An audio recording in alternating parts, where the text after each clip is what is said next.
हमारे YouTube channel धमाका classes में आप सभी का हार्दिक अभिनंदन है। आज मैं आप लोगों को खोठा काठे पदे खड़ी पुस्तक के 7वां कविता साध के संदर्भ में कुछ बताने जा रहा हूँ। तो चलिए हम लोग इस कविता को देखते हैं। इस कविता का हम लोग जैसा कि जानते हैं कि इस कविता का रचना काल हुआ था 1967 ईस्वी में। कब रचना काल हुआ था? 1967 में। और इसके रचयिता कौन है यानी कवि कौन है? तो A.K. झा है। कभी कभी प्रश्न में ये क्वेश्चन पूछ देता है कि इस कविता का रचना काल कब था, चाहे पूछता है कि इस कवि को किसने लिखा है। इसलिए इस सब को भी जानना बहुत ज़रूरी है। तो चलिए हम लोग साध कविता को शुरू करते हैं। सबसे पहले हम लोग जानेंगे साध का अर्थ क्या होता है। साध का अर्थ क्या होता है? साध माने होता है अभिलाषा, इच्छा। कोई चीज़ को पाने की जो हमको इच्छा रहता है, आस रहता है, उसी को हम लोग बोलते हैं साध। ठीक है। तो चलिए हम इसके मुख्य कविता पर हम लोग आते हैं। कवि कह रहा है जगते जगते जायत के जखन जखन, जगते जायत के जखन जखन। जगते मतलब क्या होता है? इस दुनिया में जब जब जीवन में या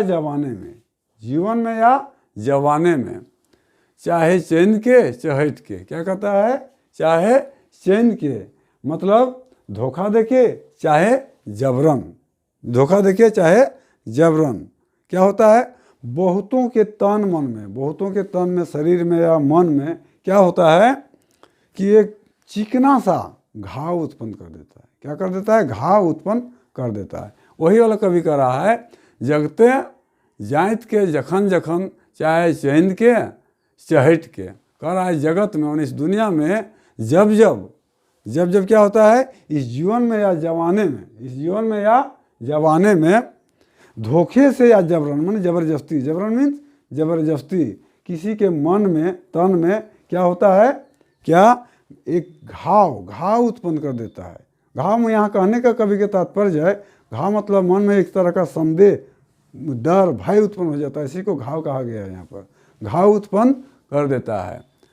फिर आगे कहता है छतिया दिल छति बहुत आर जिंदगी जमाना जुगत में समिलात घाव कैर के चिकन, जगते जखन जायत के जखन जखन चाहे चैन के चहट के। कह रहा है कि जब इस तरह के घाव है तो हे कलम तुम ओइसन घाव के हे कलम कर दे तो पट्टी मोहरम। कह रहा है ओइसन घाव के जो हमारे दिल में इस तरह का घाव जो हो गया है, चिकना सा घाव हो गया है, कर दे तो पट्टी मोहरम, तुम उसको पट्टी महलम कर दो, मतलब उसका मरम्मत करो। जिस तरह घाव हो जाता है तो लोग पट्टी महलम करके क्या करता है? उसको अच्छा करने के लिए दवा दारू करता है। कहने का तात्पर्य कवि का है कि तुम हे कलम ऐसा बुद्धि विवेक दो ताकि मेरे मन में जो इस तरह का भाव उत्पन्न हो रहा है, कायरता आ रहा है, डर उत्पन्न हो रहा है, ये सब दूर हो जाए। यहाँ घाव का तात्पर्य यही है। कर दे तो पट्टी महरम बोकल मुँह है छल छल गम गम। कह रहा है तुम मुंह से ऐसा, बकलना माने क्या होता है? उल्टी करना। मुंह से तुम इस तरह का उपसमकारी तरल पदार्थ उड़ेल दो ताकि इस घाव का परिपूर्ण हो जाए, घाव भर जाए। घाव शरीर में जो घाव हो गया है, दुख रूपी घाव हो गया है, संदेह रूपी घाव हो गया है, अपना हिम्मत को नहीं जानने का जो घाव हो गया है, वो घाव का मुहर्रम पट्टी हो जाए, माने वो घाव हमसे दूर हो जाए। हे कलम तुम ऐसे शक्ति भर दो। फिर आगे कहता है ओखनी कहले आस दे चातल पीतल धसै घुनल निशास रखवा डहर ले उपगम। कभी फिर कह रहा है तुम इस तरह के आस दो कि उसको चातल पीतल उपकारी समतल पर उधर दो, तो हो ही गया है। यहाँ कह रहा है ओखनी के मतलब उस आदमी को जिसके तन मन में उस तरह का भाव उत्पन्न हो गया है, कल क्या उस प्रकार के आस दिखाओ ताकि वह इस राह से मुक्ति पाने के लिए जो कि अभी घी सा पिटा हुआ घसीर के जमीन पर जो चल रहा है उससे वह उठ सके। आगे कहता है निशास रोकवा डहर ले उपगम, जो दम घुटी सांस निशास रोको मतलब दम घुटने वाला सांस जो चल रहा है, मनुष्य को जो डर रहा है, समाज से मतलब पिछुड़ के चल रहा है, वैसा जो भय उत्पन्न हो गया उससे उसको छुटकारा पा सके। अपन चट्ठा चिन्हा के, कवि कहना चाह रहा है कि उसमें खुद को पहचानने को जो ताकत आ जाए वैसा उसमें भाव जगाओ। अपन चट्ठा चिन्हा के मतलब वो अपने को खुद को समझ सके, अपनी ताकत को अपने हौसला को वो समझ सके। जाने पारक कैर जिगिस्ता जतन, ताकि वो अपना का हौसला, उसमें क्या हिम्मत है, क्या उसको करना चाहिए, इस चीज़ को वो समझ सके। कवि के कहने का तात्पर्य है कि मनुष्य को वह जागृत करना चाह रहा है, अपने कर्म को वह जनाने चाह रहा है कि तुम्हारा कर्म जो है उस कर्म को जानो, तुम किसी से भयभीत मत हो, तुम्हें उतना शक्ति है, तुम्हें उतना ताकत है। कवि मनुष्य को अपना ताकत से परिचित करा रहा है। फिर आगे कह रहा है, भूये लपटत जिंदगी लत के हिम्मत हक सुझाए डराए दे। कह रहा है उसको इतना हिम्मत दे दो कि वो अपने पैर पर खड़ा हो जाए, मैंने दूसरे के भरोसे नहीं हो। डराए मैंने क्या होता है, अपने पैर पर खड़ा हो जाए, दूसरे के भरोसे मत रहे।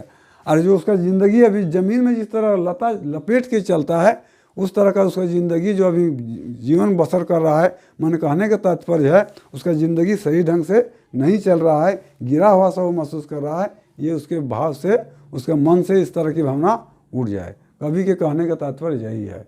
इस कविता का शेष पंक्ति को हम अगली वीडियो में बताएंगे। इसमें कविता का जो सार हुआ, इसमें सार हुआ कि कवि जो है मनुष्य के अंदर जो शक्ति छिपा हुआ है उसको जागृत करना चाह रहा है, उसके अंदर में घाव रूपी जो शंका है उसको भरने के लिए, मरहम पट्टी करने के लिए कर रहा है।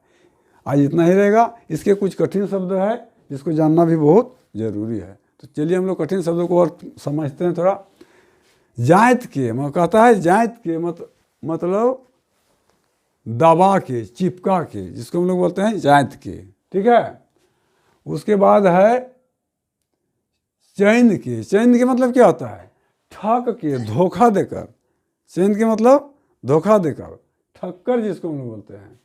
चहट के मतलब जल्दीबाजी और जोर से नहीं, हम लोग बोलते हैं चहट के चलो, मतलब जल्दी चलो, जोर से चलो। फिर बोलता है जुगुत मतलब उपाय ढूंढना। जुगुत मतलब क्या होता है, उपाय ढूंढना, रास्ता ढूंढना।